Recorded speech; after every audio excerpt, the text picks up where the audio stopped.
مساء الفل يا جماعه. انا النهارده مش جاي اكلمكم عن النغششه اللي ما بين جاني الشماشرجي وعصام عمر، او قصه الحب اللذيذه والفيديوهات التيك توك اللي عملوها، ولا حتى الكيمياء الحلوه بين الشخصيات. انا جاي اتكلم عن نهايه تدرس في الاستسهال، نموذج واضح ازاي مسلسل مصري يبدا صح ويمشي صح وبعدين يقع في اخر متر. نهايه تحسسك ان اللي كتب المسلسل ده يخلص منه، وبدل ما يعدل ويطور فيه قال لك خلاص يلا نقفل اي قفله، كده كده الجمهور مبسوط معانا بقاله 9 حلقات. ومسلسل بطل العالم من اول حلقه الناس شافت عمل مختلف، شاب شعبي جميل وبنت جميله واخراج كويس وسيناريو جميل جدا، ولكن في الاخر المخرج قرر ينسف ده كله باخر حلقه. فيلا بينا نفصل. لو انت مش عارفني فانا سعد وده برنامج المفتش الفني.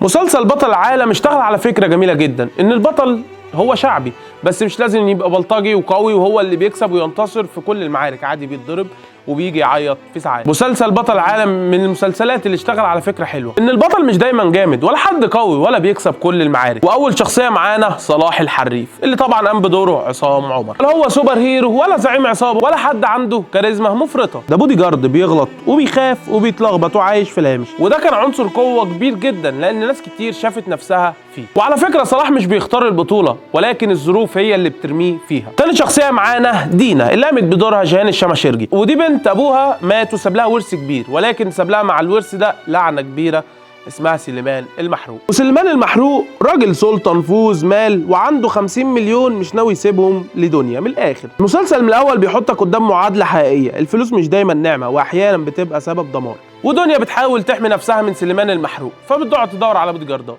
فتقعد تدور كل ما تكلم حد يسمع اسم سليمان المحروق يقوم قافل في وشها، لحد ما لقت صلاح الحريف وهو وافق يشتغل معاها، بس طبعا حورت عليه. وصلاح لو كان سمع اسم سليمان المحروق كان رفض، بس هو كان عنده مشكله ما كانش عارف لانه كان مطرود من جروب الجردات. وده كان مدخل ذكي جدا من المخرج لرحله كلها خوف وتوتر وقلق. لو جينا نبص على الممثلين، عصام عمر خلينا نكون واضحين، عصام عمر شال المسلسل اداء هادي بسيط من غير استعراض، من غير ما يقول لك بصوا انا بمثل اهو يا جماعه. وده صعب جدا في ايامنا دي، لان دايما الدور الشعبي لازم يقع في فخ الزعيق والحزق الزياده. مين يا اللي قاعد بتضحك في عز ابويا؟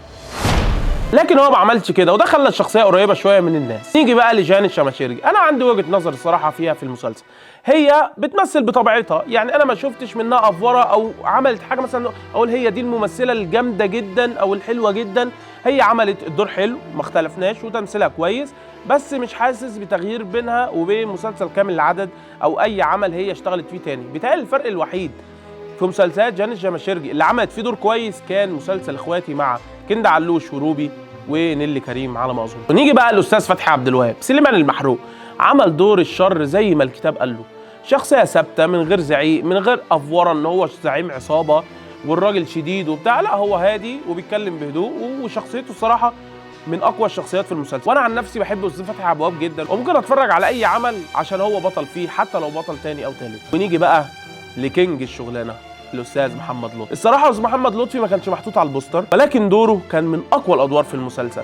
الراجل عمل الشخصيه جميله جدا، والحزن بتحزن معاه، لما بيتبسط بتتبسط معاه. ما شفتش ممثل الصراحه في اخر فتره عمل الاستاذ محمد لطفي عمله في المسلسل ده. طبعا معانا ابطال كتير زي استاذه حنان سليمان وعمل الدور الصراحه حلو وكان دمها خفيف، وطبعا معاها احمد عبد الحميد.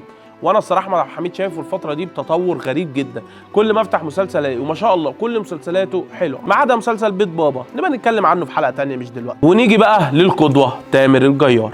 استاذ تامر الجيار الصراحه عمل مسلسل حلو، ما غلطش ولا عمل بهرجه التيك توك ولا عمل اي حاجه، راجل مصري ممثل طبيعي مصري بالفطره. والصراحه انا شايف ان هو الحمد لله بعد فتره كبيره خد فرصته وكان يستحقها من زمان، وخد الفرصه وان شاء الله يكمل عليها ويبدا ياخد بقى ورش تمثيل وحاجات كده لحد ما يبقى قدوتنا في الفن المصري. فشابوه ليك. والصراحه هو خد المسلسل في حته تانيه خالص. الاخراج للحلقه التاسعه مفيش عليه كلام، الايقاع مظبوط، المشاهد مش طويله، في توتر، في انتظار، في احساس ان في حاجه جايه، وده يخليك كمتفرج مكمل ومستني النهايه. وهنا الصدمه. والحلقه الاخيره بالنسبه لي هي تقفيل سكريبت. السيناريست ملقاش حاجه يكتبها فقال لك ايه معاكوا الشخصيات وعاملين شغل قلق فالناس مش تاخد بالها من اخر حلقه. حاجات كتير قوي مش مفهومه، منها اخو سليمان المحروق ليه اتقتل؟ حاجه مهمه، الراجل ده ولا كان بيهش ولا بينش، تاني حاجه عصام عمر قتل مروان اخو سليمان المحروق، ازاي ما يتقبضش عليه او حتى يتحاكم او حتى يفتكر ان هو قتل شخص في النهايه؟ ولكن احنا دايما في الدراما المصريه بنلاقي ان البطل الشجاع طالما ما قتلش البطل اللي قصاده يبقى الشرطه مش هتتدخل، بوديجاردات كتير تموت، ارواح كتير تموت، ناس كتير ماشيه في الشارع تموت، ولكن طالما البطل ما قتلش البطل يبقى خلاص مفيش حاجه حصلت. يا معلم انتوا جايين تعملوا ازعاج هنا ليه؟ تاني حاجه سليمان المحروق اتقبض عليه ليه؟ يعني هل هو اتقبض عليه عشان اللي بيتاجر فيه، ولا اتقبض عليه عشان قتل الست اللي كان بيحبها، ولا اتقبض عليه ليه؟ وليه ما عملناش مثلا المشهد الكليشيه اللي احنا متعودين عليه في الدراما المصريه؟